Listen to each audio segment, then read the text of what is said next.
ಚುನಾವಣೆ ಸಂದರ್ಭದಲ್ಲಿ ಗೆದ್ದರೆ ಹಾಗೂ ಅಧಿಕಾರ ಸಿಕ್ಕಿದ ತಕ್ಷಣ ಕೆಲ ದಿನಗಳ ಕಾಲ ಕೈಗೆ ಸಿಗುವುದಿಲ್ಲ.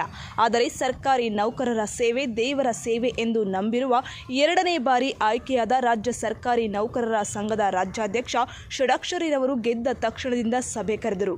ಸಭೆಯಲ್ಲಿ ಸಂಘದ ಪದಾಧಿಕಾರಿಗಳು ಕೂಡ ಭಾಗವಹಿಸಿದ್ದರು. ರಾಜ್ಯ ಸರ್ಕಾರಿ ನೌಕರರು ಮತ್ತು ಅವರ ಅವಲಂಬಿತ ಕುಟುಂಬ ಸದಸ್ಯರಿಗೆ ಉಚಿತ ನಗದು ರಹಿತ ಚಿಕಿತ್ಸೆ ನೀಡುವ ಕರ್ನಾಟಕ ರಾಜ್ಯ ಆರೋಗ್ಯ ಸಂಜೀವಿನಿ ಯೋಜನೆಯನ್ನು ಶೀಘ್ರ ಅನುಷ್ಠಾನಗೊಳಿಸುವಂತೆ ರಾಜ್ಯ ಸರ್ಕಾರಿ ನೌಕರರ ಸಂಘದ ರಾಜ್ಯಾಧ್ಯಕ್ಷ ಸಿ.ಎಸ್. ಷಡಕ್ಷರಿರವರು ಸರ್ಕಾರದ ಮುಖ್ಯ ಕಾರ್ಯದರ್ಶಿ ಶಾಲಿನಿ ರಜನೀಶ್ ಅವರಿಗೆ ಮನವಿ ಸಲ್ಲಿಸಿದ್ದಾರೆ.